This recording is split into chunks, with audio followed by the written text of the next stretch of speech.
Et c'est une méditation donc qui est décrite comme étant une méditation d'accès direct, hein, yugapat en sanskrit, chikcha jukpa, rentrer instantanément, disent les Tibétains, sans les étapes habituelles de la méditation classique. D'habitude, si vous voulez, on commence déjà par calmer l'esprit, parce qu'un esprit qui est agité n'est pas bon à rien. Hein. On ne peut pas faire grand-chose avec un esprit agité. Donc, avant de prétendre connaître son esprit et de pouvoir découvrir son esprit au plus profond, il faut généralement quand même le calmer, et on parle d'une pratique qu'on appelle shamatha, le calme mental, qui se fait par étapes et qui permet de calmer le monstre, le singe, hein, comme on l'appelle souvent. Et puis, une fois qu'on a calmé cet esprit, on s'aperçoit qu'il est plus clair. Et quand il est plus clair, on rentre dans une analyse ou dans une vision des phénomènes pour essayer de les voir non plus selon les projections que l'on plaque instantanément sur tout phénomène que nous rencontrons habituellement, à la vitesse de la pensée, mais d'une manière beaucoup plus le tel quel. Regardez ce que sont les choses en elles-mêmes et non pas affectivement investies par notre projection mentale. Et on commence donc à commencer à regarder un peu plus le réel tel qu'il est. Et ça, on appelle ça la vision pénétrante, shamatha, vipassana. Donc ça, c'est classique.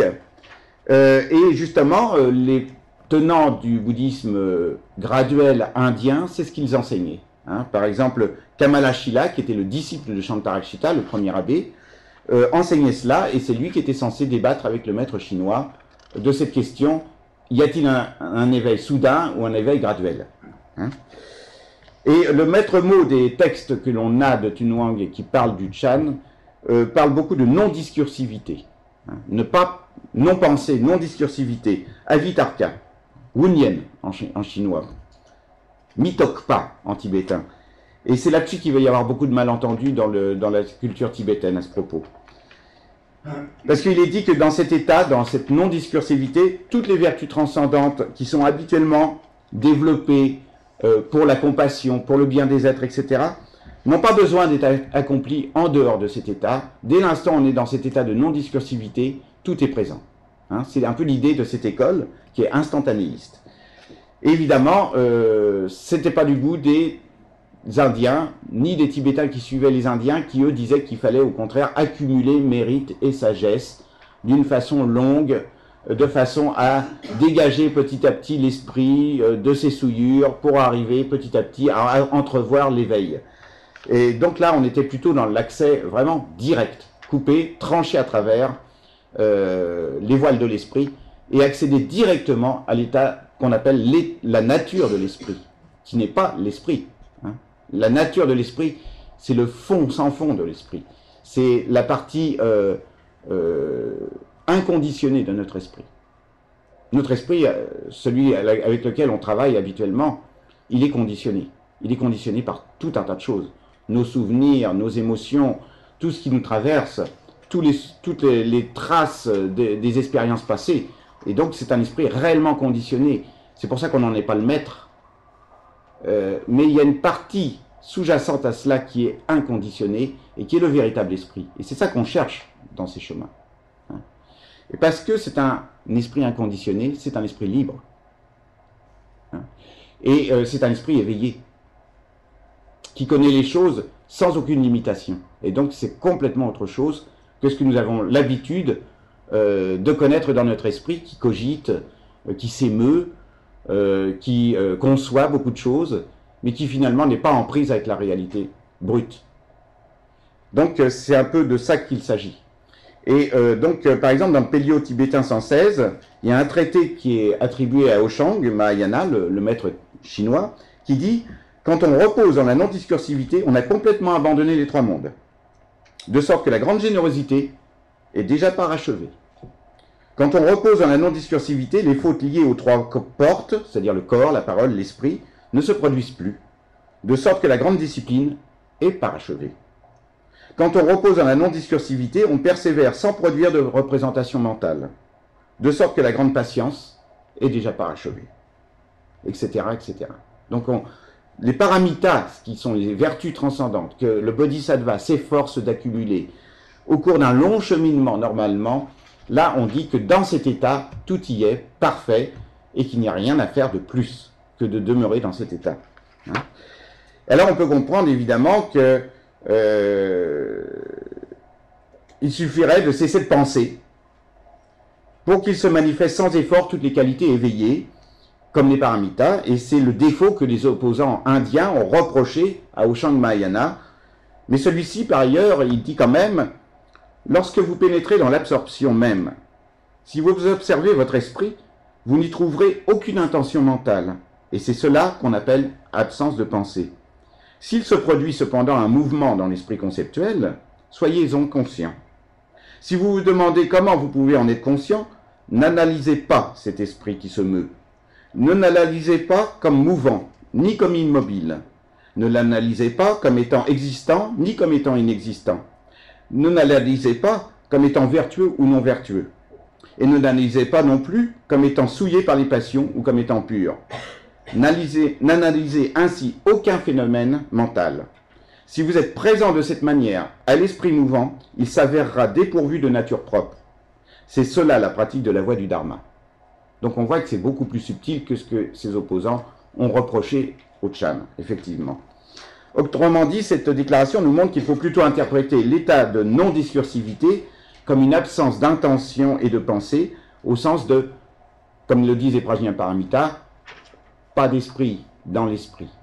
Pas d'esprit dans l'esprit, ça peut paraître étonnant comme formulation, mais ça veut dire tout simplement que quand on observe vraiment directement l'esprit avec l'esprit, en se retournant sur l'esprit, en faisant une sorte de mouvement de retour, et qu'on cherche l'esprit, il nous échappe. On ne trouve rien. Alors on peut se dire, mais alors, c'est quoi? Je ne pense plus, je n'ai plus rien, qu'est-ce que je suis un légume? Pas du tout, non. Au contraire, il y a une présence qui se manifeste à ce moment-là. Une présence très vive, mais non discursive, qui n'est pas de domaine de la pensée. Et c'est le début de la sagesse, en réalité. Donc en fait, dans la formule Prajna Paramita, on dit pas d'esprit dans l'esprit, la nature de l'esprit est luminosité. C'est-à-dire que derrière cela, il y a quelque chose de présent, très vif, non duel, non discursif, complètement libre, inconditionné. Et c'est la nature de Bouddha, qui est en chacun. Et c'est ça, en fait, qu'on cherche à atteindre, évidemment. Donc, l'injonction d'éviter toute analyse indique que toute activité mentale volontaire est susceptible tout simplement de corrompre cet état méditatif non discursif. Évidemment, si on rajoute des pensées, eh bien on pollue cet état qui est au-delà des pensées. Il y a évidemment ici des points communs avec la vue du Dzogchen, de la liberté naturelle de l'esprit. Le Dzogchen nous parle de la liberté naturelle de l'esprit, il y a bien des choses communes avec cette vue. Et on va le voir. Enfin, même si la vue du Chan tire vers l'absolu, elle n'est pas adressée non plus à tous. Et Aushang Mahayana, qui paraît appartenir au courant du Chan du Nord, qui est relativement modéré, ne nie pas l'utilité de la voie progressive. Mais il s'adresse à ceux qui ont des capacités simplement aiguës. Et c'est pour ça qu'il cherche à les amener directement à l'accès. D'après la réalité conventionnelle, les 6 vertus transcendantes sont considérées comme des méthodes pour enseigner la réalité ultime, dit-il. Il ne s'agit pas de les considérer comme inutiles. Mais dans les Écritures qui traitent de la réalité ultime au-delà de l'esprit ordinaire, rien ne nous dit ou nous fait connaître si les méthodes de Dharma autres, comme les 6 vertus transcendantes, sont nécessaires ou non. Ce sont les sutras qui expliquent cela de façon plus développée.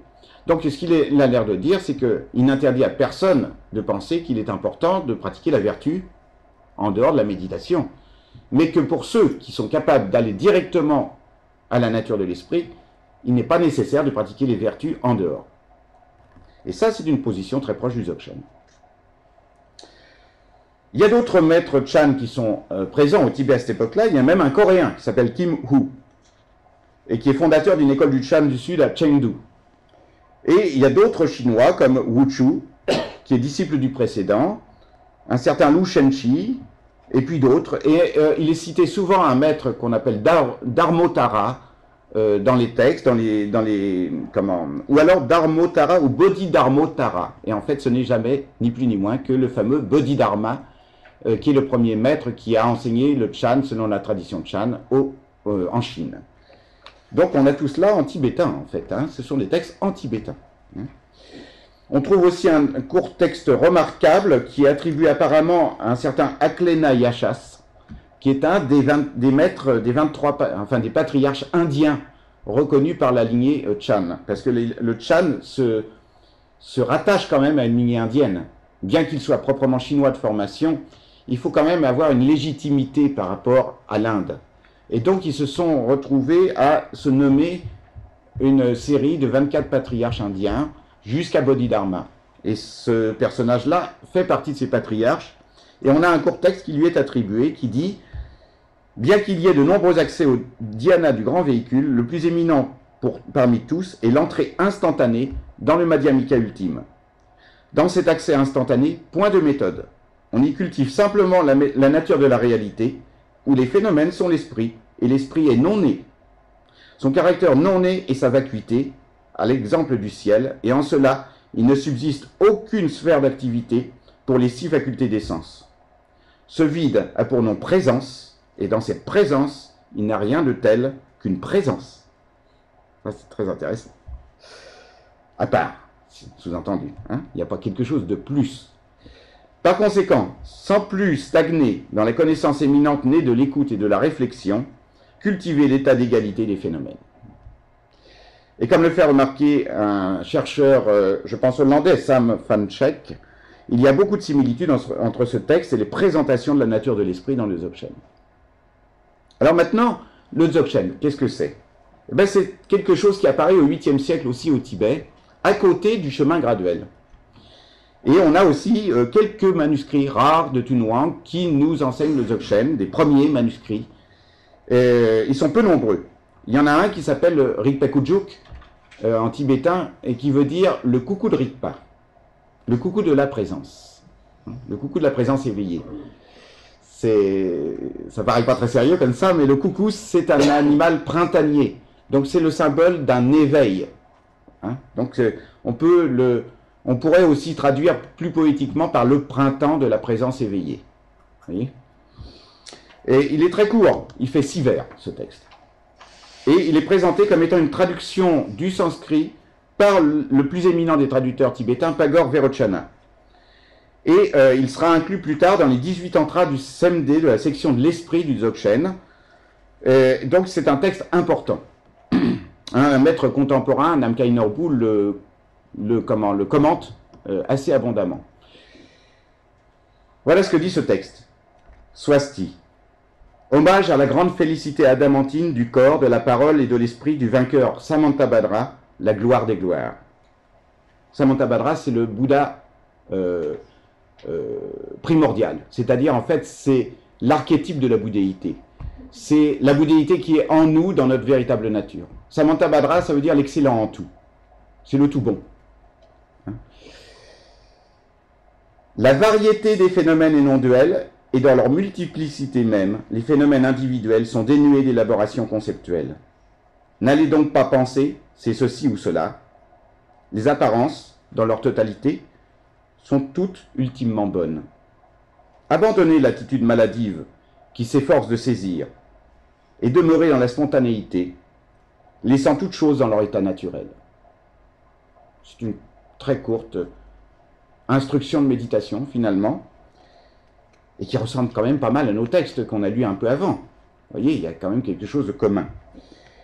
Il y a une radicalité d'approche, une insistance sur le fait d'abandonner toute fabrication mentale au sein de la non-discursivité, ce qu'on appelle mitokpa, donc, qui paraît similaire à celle des textes Chan précités. L'autre texte est encore plus radical, ça s'appelle les petites graines cachées. C'est attribué à un certain Buddha Guya, qui était un maître apparemment d'origine indienne. Ces petites graines cachées nous disent « Hommage au vainqueur, le glorieux Samantabhadra, comment la profonde absence de discursivité peut-elle être perçue en tant qu'objet de l'esprit? Dans l'expérience de la profonde absence de conceptualisation, il n'y a rien à part l'expérience même. Les phénomènes sont juste tels quels, et les phénomènes ne s'emboîtent pas les uns dans les autres. Quelle que soit la profondeur des expressions utilisées, comment pourrait-elle être appropriée au sens ultime? Accumulation de mérite et de sagesse, recueillement, purification des propensions, Ce ne sont que là des clous de fixation, dans l'espace où il n'y a rien à saisir, rien à fixer, point d'artifice. Se tenir le dos droit, les jambes croisées, les techniques corporelles artificielles, tout cela découle d'un attachement excessif au concept du corps. Ça y passe aussi. Dans l'espace sans forme, point d'artifice. Pour ce qui demeure depuis toujours semblable à l'espace, il n'y a pas de posture droite, les jambes croisées qui tiennent. La nature se présente en tant qu'espace, elle est la base des transformations au sein de cet espace. La nature de l'esprit est la dimension spatiale pure et parfaite, la base d'accomplissement de l'éveil. La nature de l'esprit n'a ni fondement ni origine. Pareil au ciel, elle ne peut être trouvée par une quelconque recherche. L'éveil sans naissance n'est en rien un éveil issu de causes et de circonstances. Ça, c'est très important. L'éveil n'est pas issu de causes et de circonstances. C'est toute la différence entre les gradualistes et les subitistes. Les gradualistes imaginent qu'il faut quand même beaucoup de causes secondaires pour parvenir à l'éveil.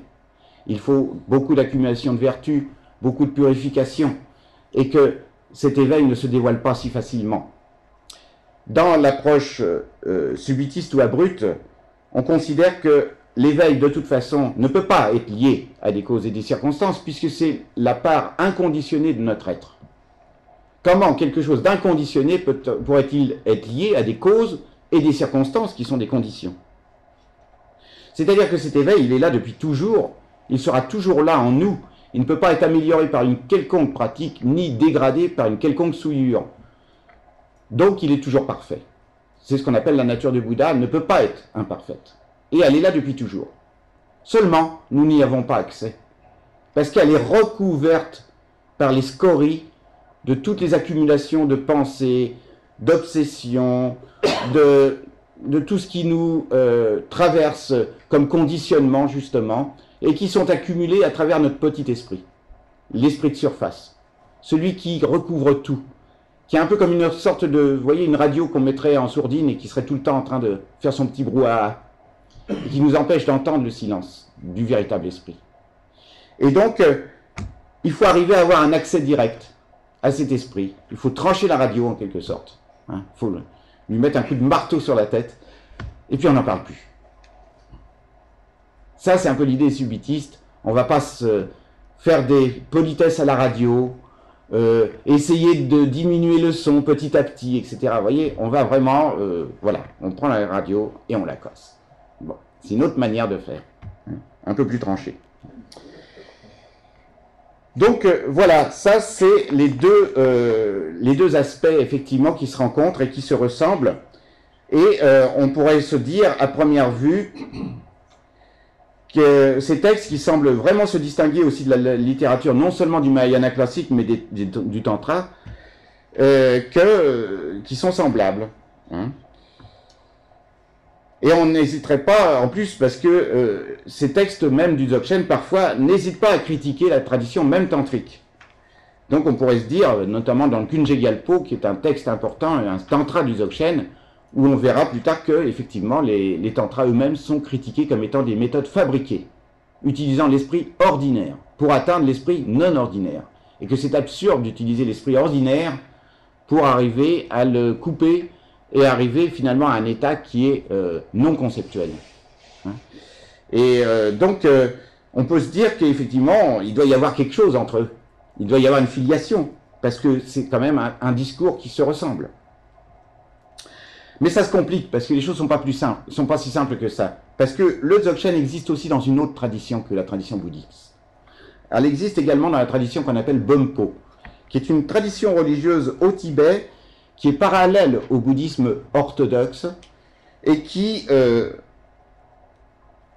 disons, propose également un Dzogchen, tout à fait pur, tout à fait conforme à ce que dit le Dzogchen bouddhiste, mais qui est issu d'un autre Bouddha, d'une autre lignée spirituelle, dans un autre contexte, en fait, plutôt issu d'un contexte de l'Asie centrale, avec un pays qui est très important pour le Bön, qui est le pays du Shangchung, le royaume du Shangchung, dont on sait qu'il a existé et qu'il a été annexé précisément au 8e siècle par le Tibet.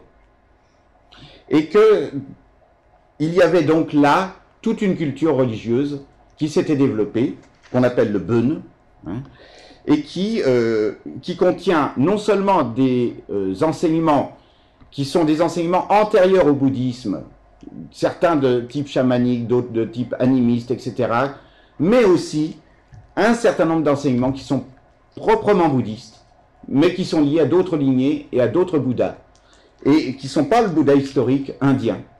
Pour eux, leur Bouddha, il s'appelle Shenran Miwo, et il a vécu à Olmo Lungring, qui se trouve près de la Perse. Hein, et c'est ce Bouddha qui est à l'origine, en quelque sorte, de leur lignée. Et quand on voit Lord Dzogchen, eh bien, Lord Dzogchen, il est tout à fait cachère, si j'ose dire. Hein, mais il est ancien aussi. Il est très ancien. Et donc, cette région du Changchun, c'était en fait l'ouest et le nord-ouest du Tibet, autour du mont Kailash. Le Ladakh faisait partie du Changchun. Toutes ces régions-là étaient le Changchun. Ça montait jusque dans le grand nord du Tibet. Et c'était donc un royaume assez important. Alors, on peut douter, bien sûr, des datations qui sont avancées par la tradition du Bön, qui a une tendance un peu à s'accorder une antiquité un peu exagérée. Mais ça, c'est concurrence oblige. Mais lorsqu'on examine de plus près quand même les enseignements de Dzogchen du Yundrung Bön, qui s'est constitué petit à petit et qui apparaît vraiment dans sa forme d'école au XIe siècle, ça se réfère à des enseignements plus anciens.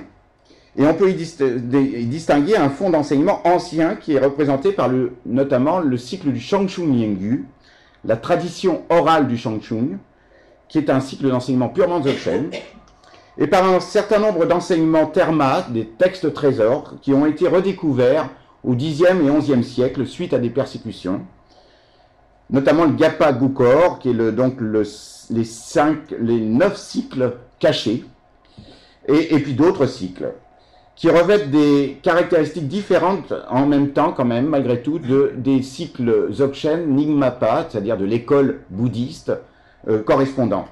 C'est-à-dire qu'il y a quand même des différences de vocabulaire. Le fond est le même, la doctrine est la même, mais le vocabulaire est différent. Et qu'est-ce qu'on remarque? C'est que dans ce fond Bumpo, le vocabulaire est plus archaïque. Il est plus ancien.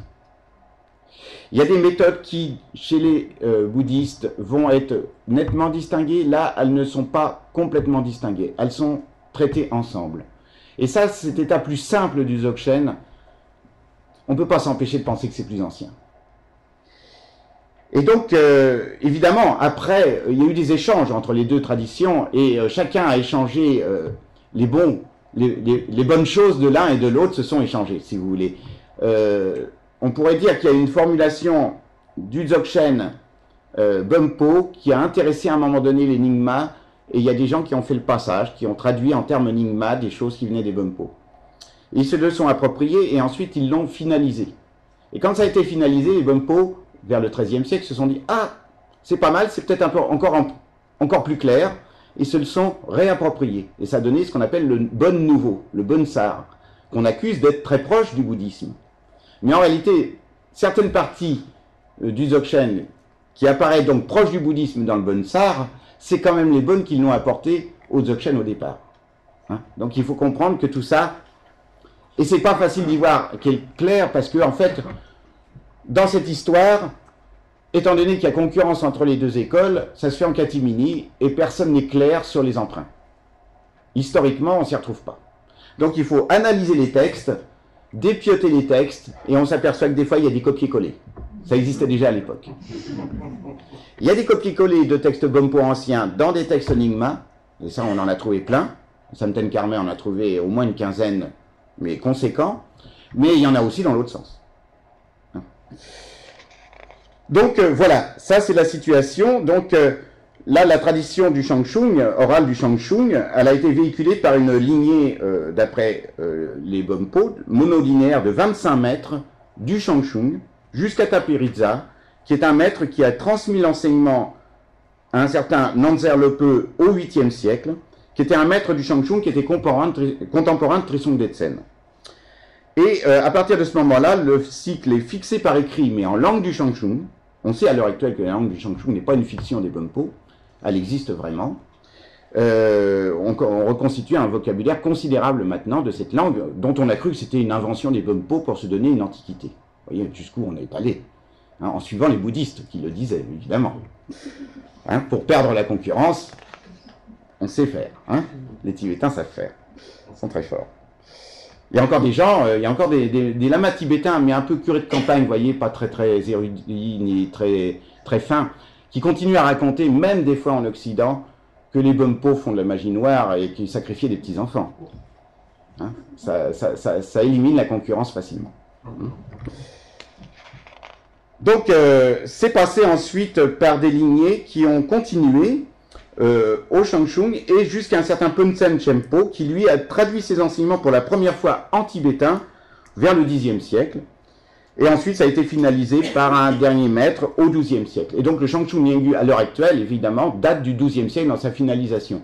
Mais on voit bien qu'il y a des couches très anciennes. Donc, on a peu d'indices, toujours, pareil, pour finaliser exactement la datation. Et ça, c'est toujours le gros problème.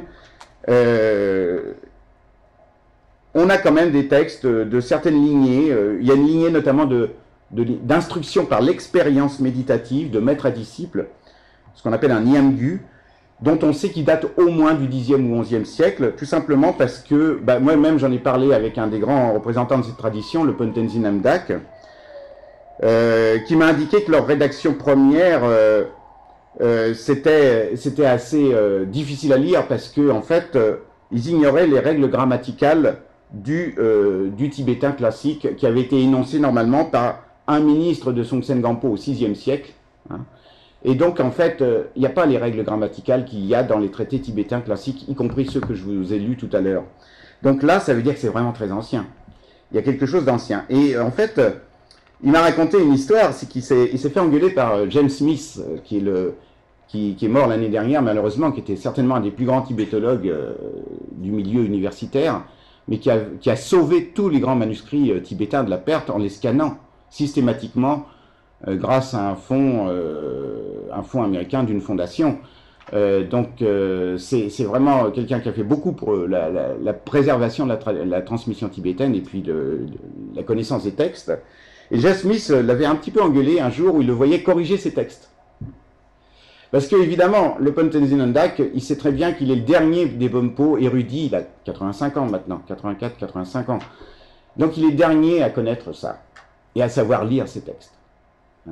Même son Khenpo, son abbé actuel, que je connais bien aussi, Khenpo Tempa, il a beau avoir une très grande érudition, il n'a pas l'érudition de l'Open, c'est clair, à ce niveau-là. Il y a des mots dialectaux qui viennent de parler nomade de l'époque.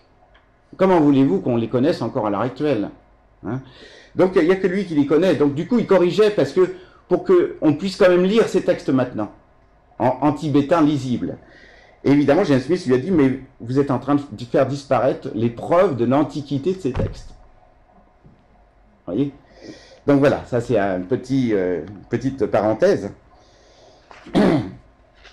Et donc le premier texte qu'on a, le plus ancien du Shangshung Nyengu, on sait que c'est le noyau, eh bien, lui aussi, il est très radical. Il nous dit, voilà ce qu'il nous dit. Il nous dit, ça s'appelle les 12 petits tantras. Hein. C'est né d'elle-même, la bouddhéité originelle est primordialement pure.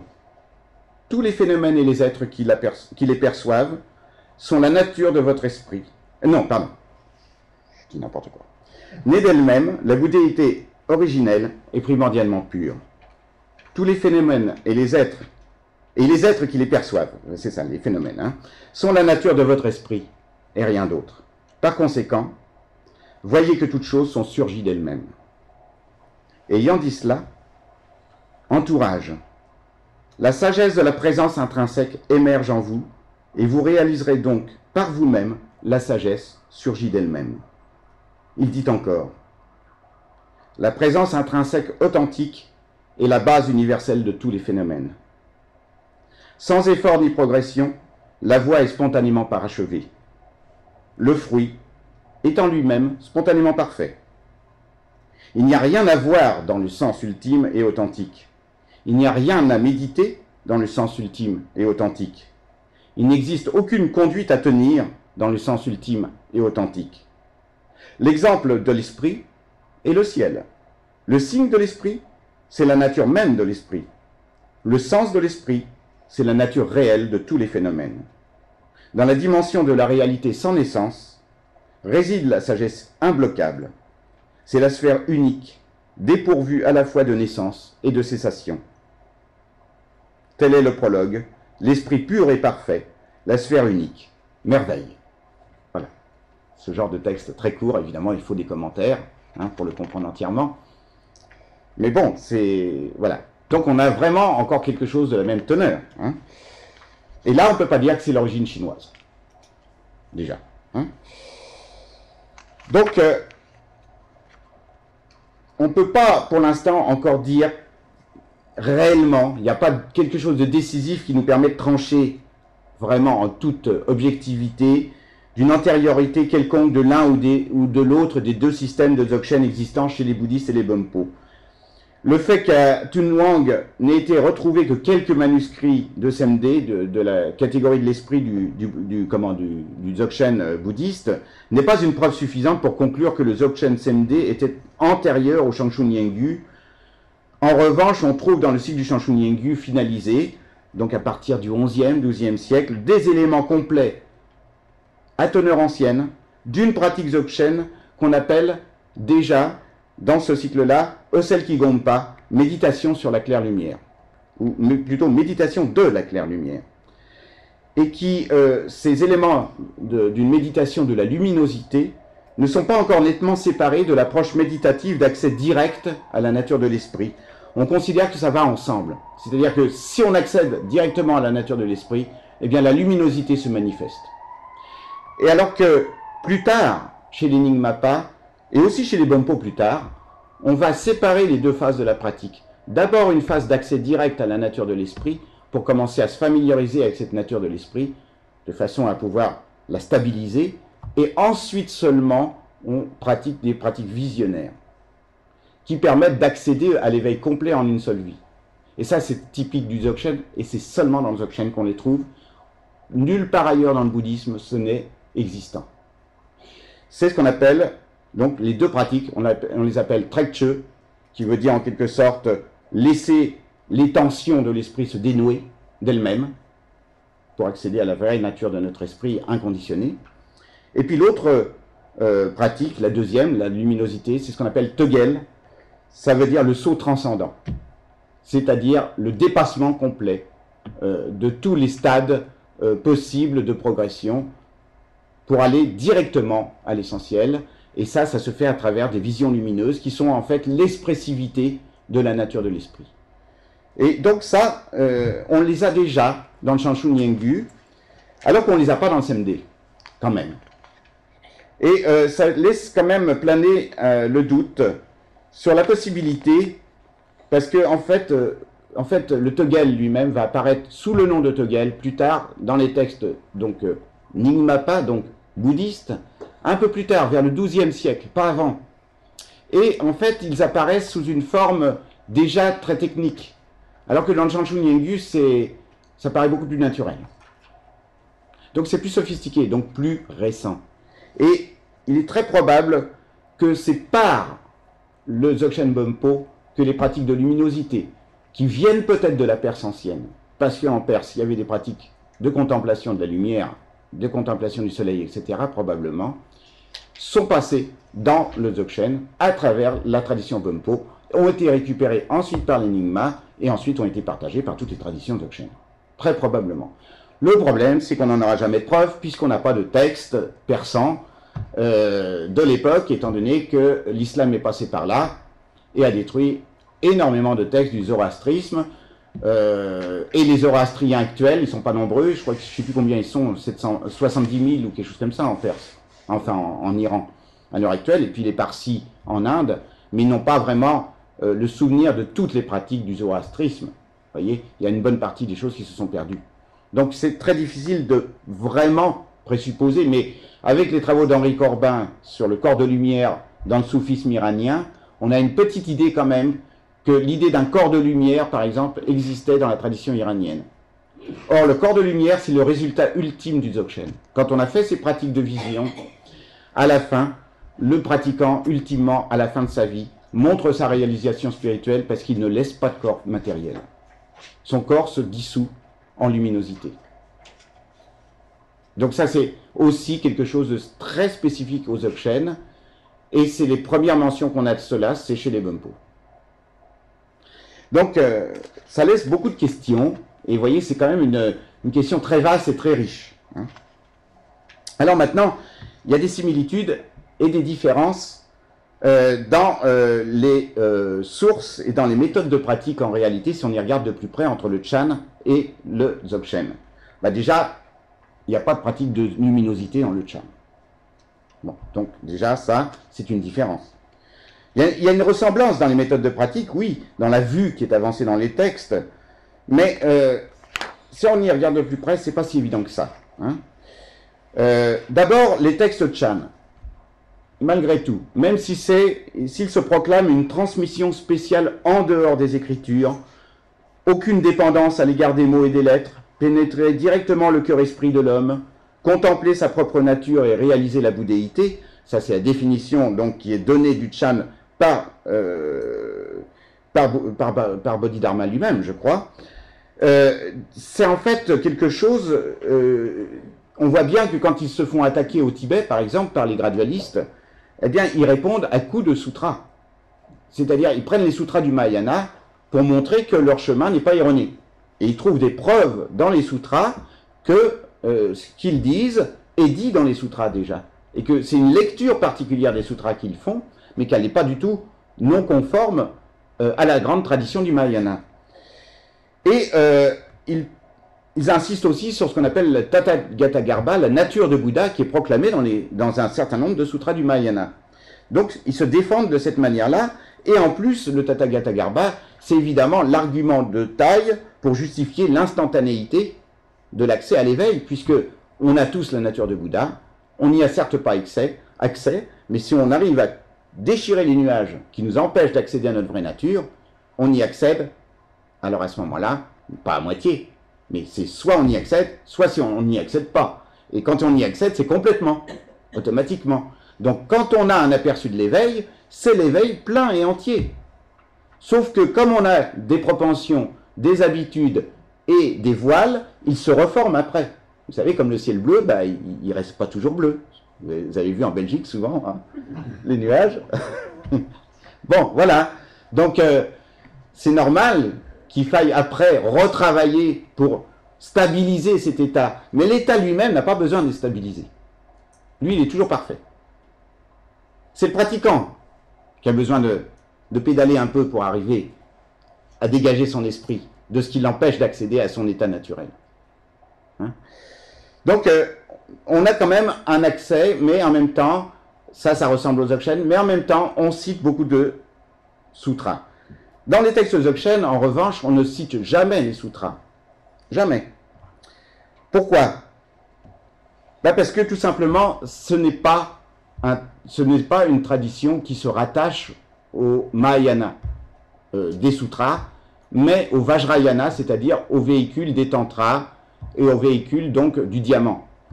C'est-à-dire une autre forme de pratique, qui certes est issue du Mahayana, mais qui excelle en des moyens habiles très puissants pour accélérer l'accès à l'éveil. Et donc, il y a toutes les pratiques tantriques qui sont des pratiques de transformation des émotions, plutôt que de renoncement.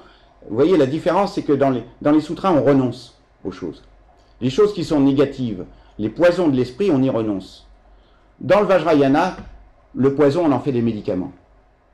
C'est pas la même méthode. Hein? Donc on n'a pas peur des émotions. On les utilise et on les transforme. Et on en fait des matériaux d'éveil. Parce que fondamentalement, tout ce qui nous fait peur, toutes les poisons de l'esprit, toutes les émotions négatives, etc., c'est un excellent matériel. C'est la boue avec laquelle on va faire des lotus magnifiques. Donc il faut l'utiliser. Hein? Donc le tout, c'est d'avoir les méthodes pour savoir transmuter tout ça et en faire quelque chose qui est au service de l'éveil. Donc c'est complètement une autre manière de voir les choses. Et le Dzogchen, c'est un peu comme la cime de tout ça. Sauf que le Dzogchen n'est pas tantrique en tant que tel, parce qu'il propose une méthode très directe, encore plus directe que les tantras, beaucoup moins encombrée de méthodes sophistiquées. C'est l'autolibération. L'accès direct à cette nature de l'esprit, dès le départ, par une présentation directe qui est faite par un maître qui est qualifié, En fait, le disciple doit être simplement ouvert, disponible, avec plein de dévotion pour le maître, une confiance, et le maître, lui, doit se mettre dans l'état de la nature de l'esprit. Et si les deux sont en coïncidence, il se passe quelque chose. Ça ouvre en vous l'expérience directe de votre propre nature. Il faut pour ça qu'il y ait un maître en vis-à-vis, et c'est comme si, en quelque sorte, c'est pas que le maître vous passe quelque chose, il n'y a rien qui passe, il n'y a rien à passer. Non, c'est que ça ouvre en vous ce qui est en vous, mais qui autrement ne s'ouvrirait pas. Pourquoi? Parce que le maître se met en résonance dans cet état, et du coup, vous pouvez capter cet état en vous-même. Et c'est ça qu'on appelle une présentation à la nature de l'esprit. Hein? Et ça, c'est comme ça que commence le Dzogchen, ça commence tout de suite là. Et après, quand on a eu cet aperçu, il faut le reconnaître, et quand on l'a reconnu, il faut le conserver ou le retrouver. Et la méditation, c'est rien de plus que de retrouver la vue quand on s'assoit. Il y a des pensées qui s'élèvent, il y a des émotions qui se manifestent. Très bien, c'est normal, c'est le quotidien de l'esprit. Et on se retourne sur l'esprit qui pense. On se retourne sur les émotions. Et on s'aperçoit que elles sont couardes, les émotions, les pensées. Elles ne tiennent pas. Pourquoi elles tiennent d'habitude? Pourquoi elles nous font tant de problèmes? Parce qu'on leur accorde de l'importance. Parce qu'on s'attache en quelque sorte à leur contenu. Une émotion nous dit quelque chose, on la prend au sérieux. Elle dit quelque chose à notre ego, c'est normal, donc on la prend au sérieux. Et du coup, on la suit. Et on crée d'autres émotions. Et on est complètement prisonnier de ce filet d'émotions. Hein? À tel point que ça nous empêche de dormir la nuit, etc. Hein? Il suffit de regarder l'émotion telle qu'elle, dans l'esprit, pour s'apercevoir qu'elle se dissout sans laisser de traces. Et pour ça, il faut se retourner sur l'esprit. Et non pas poursuivre les objets créés par l'esprit. Et c'est ça le grand secret, en fait, de ces méditations. Et ça change complètement tout. Et quand c'est stabilisé, quand on est capable de rester dans cet état, les émotions et les pensées peuvent bien s'élever dans l'esprit. Elles se libèrent naturellement. Il suffit de rester dans cet état pour qu'elles ne laissent aucune trace. On dit c'est comme un dessin sur l'eau. Ou comme une épée qui est agitée dans le ciel. Il n'y a pas de... Rien n'est blessé. Et tout est complètement libre. Donc voilà, c'est cette manière-là de voir les choses, mais c'est pas du tout, vous voyez, aussi compliqué que dans les sutras, dans les tantras, où on va quand même travailler avec des moyens extrêmement sophistiqués, avec la visualisation, la récitation des mantras, toute une panoplie de méthodes très sophistiquées de yoga également, de yoga interne, qui demandent beaucoup d'habileté de la part du yogi. Hein, parce que c'est même dangereux si on le fait mal. Donc ça se fait qu'en retraite longue, des retraites, c'est pour ça qu'il y a des retraites de 3 ans, hein, dans le bouddhisme tibétain. C'est parce que ça demande beaucoup de temps pour être mis en place. Hein. Le Dzogchen, c'est pas que ça soit facile, parce que le problème, c'est qu'il faut se rappeler de revenir dans cet état. Parce qu'on est tout le temps distrait. On est tout le temps à revenir dans notre esprit ordinaire. C'est difficile d'y revenir tout le temps. Hein. Il faut couper. C'est la seule manière d'y arriver. Donc ça demande du temps aussi, évidemment. Mais en même temps, l'accès, quand on l'a, il est instantané. Voyez ? Et c'est ça qui fait la différence avec les autres méthodes. Et on s'aperçoit quand même que le Dzogchen, au début, dans les plus vieux textes, on considère qu'il fait partie de cet ensemble, du Vajrayana. Même s'il s'en distingue par ses méthodes, on dit c'est à la façon du Dzogchen. Comme on dit à la façon des tantras, voyez. Mais ce n'est pas un véhicule à part entière. Et puis, petit à petit, on s'aperçoit qu'il y a plus de radicalité. Et dans cette radicalité, eh bien, on s'aperçoit que le Dzogchen s'autonomise par rapport au tantra et devient une voie toute seule, à part entière, qui marche toute seule, qui est autonome, qui fonctionne en elle-même, qui permet d'atteindre l'éveil, juste elle-même, simplement la pratiquer, suffit à atteindre l'éveil. Et on a par exemple, au Xe siècle, Kunje Gyalpo, justement, le souverain qui crée toute chose, qui est un tantra du Dzogchen, qui nous dit, par rapport au tantra, donc il y a 2 tantras qui sont juste avant le Dzogchen, qu'on appelle le Maha-yoga, le grand yoga, et l'Anu-yoga, le yoga supérieur, et il les critique. Il dit, le Maha-yoga vise l'état de Vajradhara. On y pénètre par les portes des méthodes et de la suprême connaissance, et dans le mandala purifié du continuum mental, on pratique les 4 phases d'approche et d'accomplissement. Or, la grande félicité de l'Ati Yoga, c'est-à-dire le Dzogchen, on l'appelle Ati Yoga, et l'esprit d'éveil qui transcende effort et accomplissement. Ce qui dépasse effort et accomplissement, le Mahayoga l'obscurcit. Et ce qui implique effort et accomplissement, appliqué à la grande perfection du Dzogchen, se révèle être une déviation, à la manière du Mahayoga. Voyez, donc là, on s'affranchit carrément de la tutelle, en quelque sorte, du Vajrayana, et on en fait complètement un véhicule à part qui permet d'atteindre l'éveil très directement.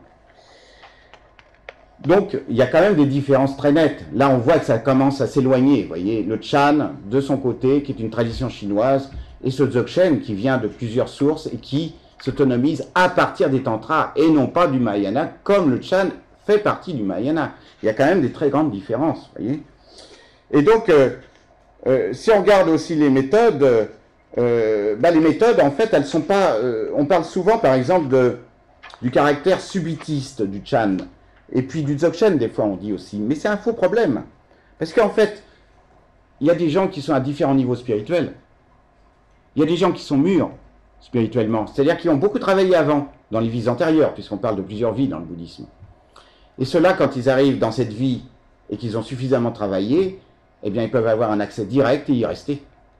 Et ceux-là, ce sont des gens, on les appelle des Chikcharwa en tibétain, des instantanéistes. Ils s'éveillent dès la première présentation de la nature de l'esprit, et ils y restent. Parce que tous les voiles sont tombés. Mais pour tous les autres, ils peuvent avoir des aperçus, mais ça va se recouvrir. Donc il faut qu'ils fassent un chemin. J'ai souvent l'habitude de dire ça, c'est un peu comme... Vous voyez, on a l'impression comme ça que c'est un chemin facile, parce que c'est un chemin non-duel, direct, avec un langage très... qui va directement aux choses. Mais c'est un peu, vous voyez, comme quand on voit un canard sur un étang, vous voyez, on a l'impression qu'il glisse très doucement, ça a l'air facile. Mais qu'est-ce que ça pédale en dessous? Il faut quand même beaucoup travailler spirituellement, vous voyez. C'est pas si simple que ça. Donc en fait, dans le Dzogchen, on dit bien que il faut avoir un premier aperçu, mais après, on peut faire des méthodes graduelles pour arriver à dissiper les nuages de l'esprit, de façon à, effectivement, à stabiliser plus facilement après cet état. Et après, une fois qu'on l'a stabilisé, alors là, grâce aux pratiques visionnaires, on va aller beaucoup plus vite que n'importe quel autre chemin. Et peut-être faire un corps d'arc-en-ciel au bout de sa vie. Pourquoi pas? Ça, c'est évidemment... Mais il y a des bergers qui ont fait des corps d'arc-en-ciel. Il n'y a pas que des gens très... C'est même d'ailleurs... c'est pas tellement les érudits qui font des corps d'arc-en-ciel.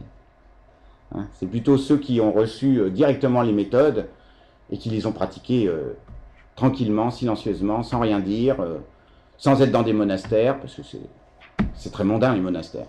On se perd en des tas de problèmes, etc.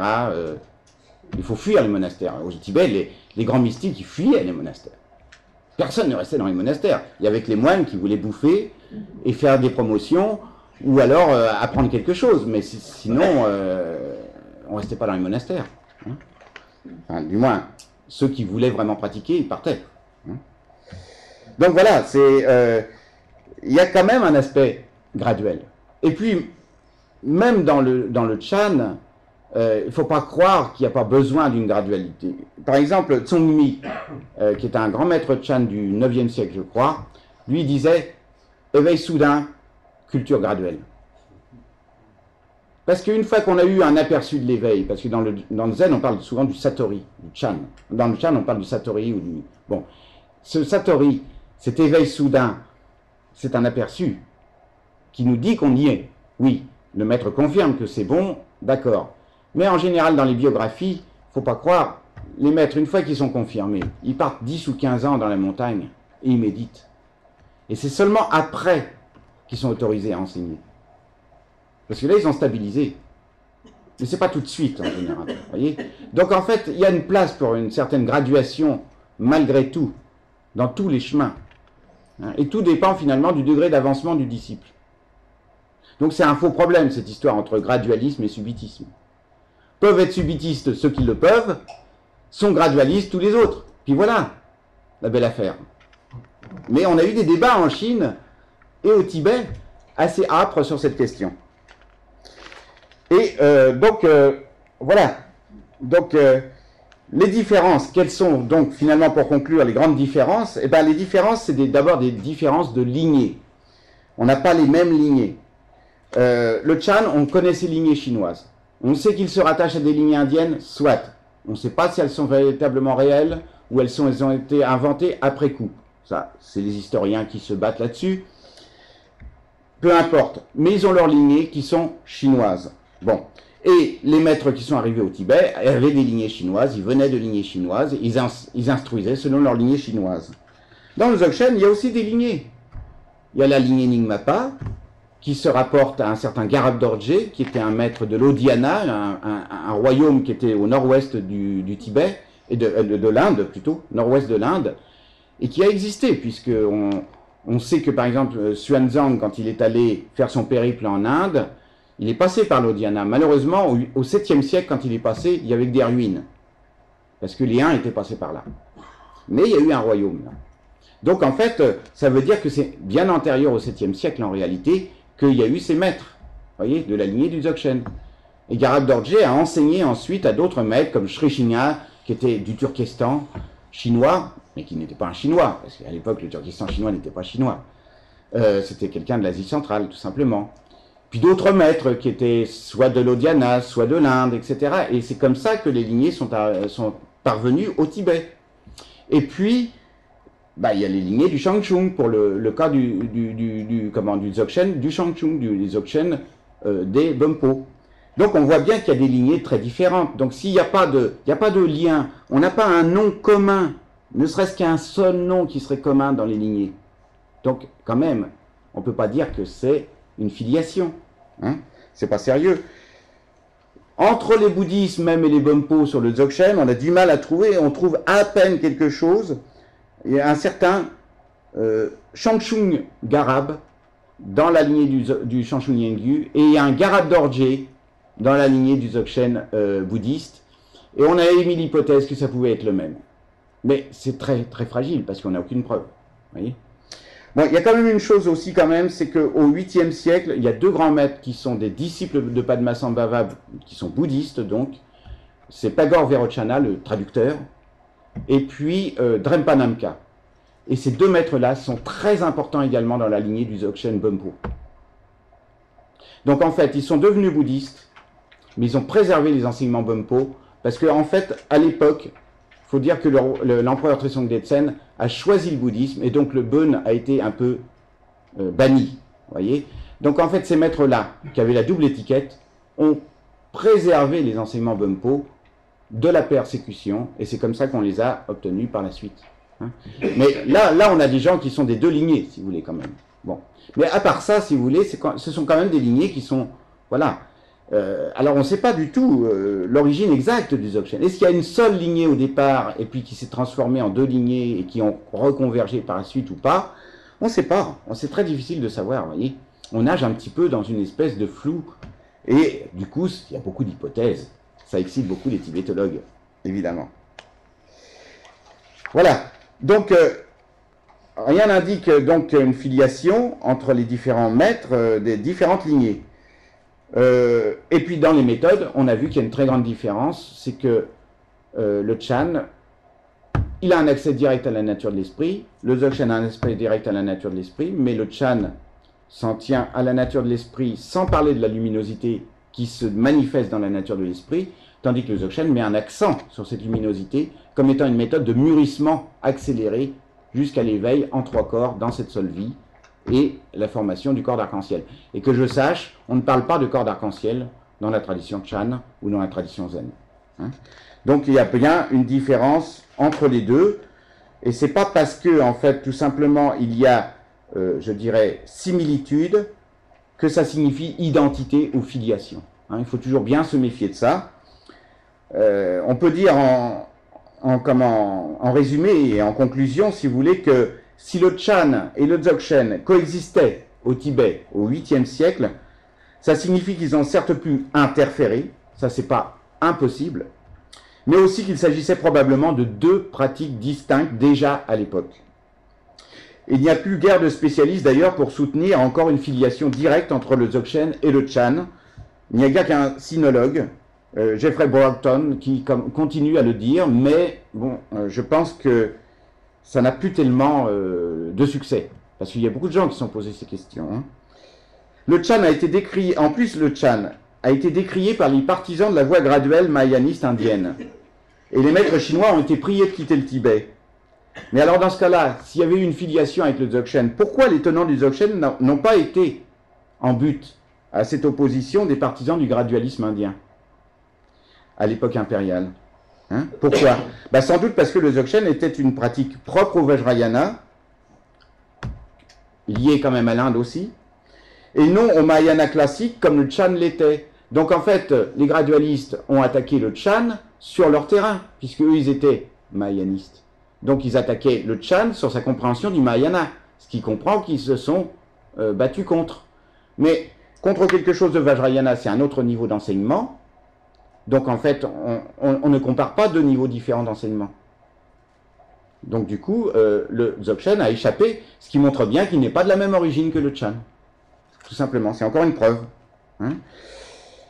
Le Dzogchen des premiers temps n'était probablement pas donc popularisé, ni en plus, il n'était pas très populaire, il était vraiment caché, donc du coup, ça ne le rendait pas très visible, alors que le Chan, il était à la cour. Ça gênait un certain nombre de gens de clans adverses, évidemment. Tandis que là, il n'y avait pas d'opposition politique aux Dzogchen, parce que les Dzogchenpa, ils étaient un peu cachés, ils étaient dans leur grotte.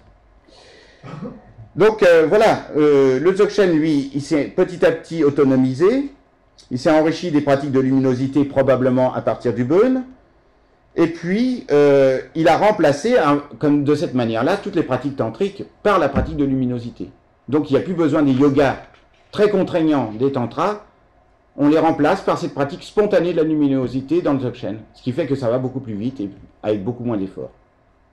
Bon, ceci dit, comme je vous dis, en réalité, il faut quand même des efforts. Hein. Voilà. Et donc, on peut dire qu'en plus, dans le Dzogchen finalisé, finalement, parce qu'ils sont très forts quand même dans le Dzogchen aussi, les maîtres, à part la suite, après le XIe siècle, il y a eu une deuxième vague de bouddhisme qui est apparue au Tibet, les nouvelles écoles. Il y a eu un creux, en quelque sorte, à un moment donné, parce qu'il y a eu des problèmes politiques. Au IXe siècle, le dernier empereur a été assassiné. L'unité tibétaine s'est écroulée. Pendant un siècle, on ne sait pas trop ce qui se passe au niveau politique. C'est confus. Et, si vous voulez, le bouddhisme a été persécuté à ce moment-là, notamment par le dernier roi, justement, qui a été assassiné. En tout cas, les édifices monastiques ont été persécutés, les moines ont été défroqués, etc., parce qu'ils avaient trop de pouvoir par rapport au pouvoir royal. Et donc, du coup, on se trouve dans une période un peu difficile, et au XIe siècle, à l'ouest du Tibet, il y a des roitelets qui encouragent de nouveaux traducteurs à partir en Inde. Ils reviennent, mais ils reviennent avec les nouveautés indiennes, qui sont apparues entre-temps. Et donc, ils créent des nouvelles écoles, qui ne sont pas d'accord avec les tantras anciens, de la première diffusion, du 8e siècle, et qui ne sont pas d'accord avec les visions donc, de l'école qui est issue de la première diffusion, et qui donc critiquent, qui trouvent qu'ils ne sont pas assez rigoureux, qu'ils ne sont pas assez monastiques, ils sont trop yogiques, etc. Et donc du coup, les tenants de l'ancienne école sont obligés de se constituer en école. C'est-à-dire en école, avec des monastères, etc. Ils sont obligés de s'orthodoxifier, si j'ose dire. Et les Bonpo aussi, de leur côté, parce que c'est pareil, les Bonpo n'avaient pas de structure jusque-là, ils sont obligés de se former en école. Ils deviennent le Yungdrung Bon, l'école du bon éternel, qui se constitue aussi avec des monastères, avec une structure bouddhisée. Et c'est comme ça que ces écoles se fixent finalement au XIe, XIIe siècle. Vous voyez? Eh bien, en fait, dans le Dzogchen, ils vont avoir des attaques de ces écoles nouvelles contre le Dzogchen. Et vous savez quel va être l'argument?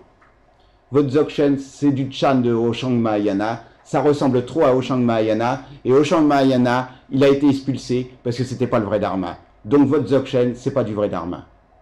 Et ça, des polémistes, dans les nouvelles écoles, il y en a eu pendant tous les siècles. Il y en a encore à l'heure actuelle, chez les Gelugpa, par exemple, qui continuent à marteler ce genre d'argument vis-à-vis du Dzogchen. Hein. Donc, en fait, cette histoire a continué au cours des siècles. Et les Nyingmapa, qui sont bons enfants et finalement qui aiment bien le Chan quand même s'ils suivent un autre chemin, ont continué quand même à défendre non seulement leur Dzogchen, mais aussi le Chan. Ils auraient pu dire, on est différent du Chan, et ça aurait suffi pour les démarquer. Mais non, ils ont quand même, par honnêteté intellectuelle, défendu quand même le Chan. Ce qui leur a valu de continuer à avoir des ennuis avec ces puristes des écoles nouvelles. Voyez.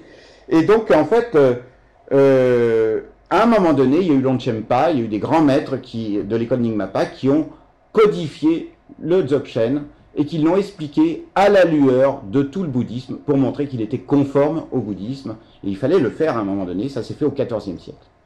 Et là, à ce moment-là, on s'aperçoit que les deux pratiques phares du Dzogchen, le Trekche, qui consiste à un accès direct, comme dans le Chan, à la nature de l'esprit, et à la stabilisation de cette nature de l'esprit, d'une part, et la pratique de luminosité qui se fait ensuite, comme développement naturel de cette nature, eh bien, en fait, correspondent à ce qu'on appelle les deux accumulations dans le chemin habituel, gradualiste, mahayaniste.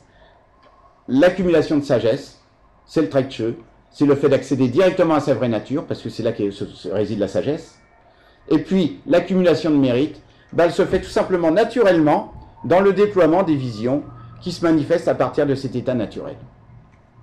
Parce que ce sont ces visions, mais là c'est dommage, ça aurait été intéressant que je vous explique ça. Qu'est-ce que c'est que ces visions? C'est l'énergie de l'état naturel, c'est l'énergie de la nature de Bouddha, tout simplement. Cette énergie pure qui, quand elle se manifeste dans sa vraie nature, déploie un monde parfait, ce qu'on appelle un mandala, ce qu'on appelle une terre pure, mais qui, chez nous, a été mal interprétée, parce que nous sommes ignorants, parce que nous ne comprenons pas notre vraie nature, et nous l'avons interprétée de biais, et elle est devenue le déploiement du monde, avec toute la souffrance, avec toute l'incompréhension que nous avons des choses, qui est notre lot actuellement. Et donc l'idée du Dzogchen, c'est que, en revenant à la vraie nature, c'est-à-dire à la source de tous les phénomènes, à la source primordiale de toute chose, et en redéployant son énergie lumineuse, mais cette fois-ci à partir de cette source, sans l'interpréter à cause de l'ignorance de travers, eh bien, cette luminosité se déploie, se déploie, se déploie, et dissout la vision grossière et karmique que nous avons du monde, et qui est une vision ignorante, à tel point que tout se dissout à la fin, et c'est pour ça qu'un pratiquant du Dzogchen, à la fin, fait un corps de lumière. Parce que son corps, matériel, en réalité est fait de lumière. Il n'apparaît sous forme matérielle que tout simplement parce qu'on a fabriqué une illusion extrêmement solide et que les choses nous paraissent béton. Mais en réalité, un grand yogi, selon la tradition bien sûr, à un moment donné, quand il fait cette pratique, pour lui, traverser un mur n'est pas un problème parce qu'il n'y a plus de mur. Dans sa vision, il n'y a plus de mur. Parce qu'il n'a plus de vision karmique. Donc il ne cristallise plus les phénomènes. Donc en quelque sorte, la solidité des phénomènes, c'est comme si on avait cristallisé de l'eau, vous voyez. La différence entre de l'eau et de la glace, c'est quoi? C'est un état, mais ce n'est pas une différence de nature, vous êtes bien d'accord. Mais la différence, elle est quand même là, c'est que quand vous avez un seau d'eau et que vous versez un seau d'eau sur la tête de quelqu'un, peut-être qu'il ne va pas être très content, sauf si c'est en plein été, mais enfin ça ne va pas le tuer. Vous prenez la même quantité d'eau dans le même seau d'eau, glacé, un gros bloc de glace, et vous le versez sur la tête de quelqu'un, vous allez le tuer. Voilà la différence entre l'eau et la glace. Voilà la différence entre la vision karmique qui nous fait souffrir, qui est le conditionnement, qui est l'esprit ordinaire, qui fabrique ce conditionnement, et la nature de l'esprit, qui elle nous amène en fait à un monde totalement fluide, qui est en fait le vrai programme. Le vrai programme de notre nature véritable, si vous voulez. On pourrait dire le vrai programme de Dieu si on était déiste. C'est-à-dire en fait la nature des choses telles qu'elles sont dans leur réalité, elle est vide et lumineuse. Elle n'est pas ce monde grossier, lourd, difficile, pénible, avec la naissance, la mort, etc. Tout ça c'est une illusion entretenue par notre esprit. C'est ça en fait ce que nous dit le Dzogchen, voyez. Et donc c'est quand même un chemin très particulier. Donc il y a des points communs, effectivement, il y a des connivences, ça c'est clair, il y a des clins d'œil entre le Chan et le Dzogchen, mais les chemins sont quand même très différents, comme on peut le voir là. Voilà ce que j'avais à vous dire là-dessus. J'ai dû un peu accélérer, j'avais des choses plus détaillées, mais bon. Il y a le papier que je vais céder donc à la maison, Et je pense qu'après, ça sera mis sur le site. Donc, pour ceux qui veulent un peu creuser et se casser la tête avec des termes un peu compliqués, ça sera possible. Voilà.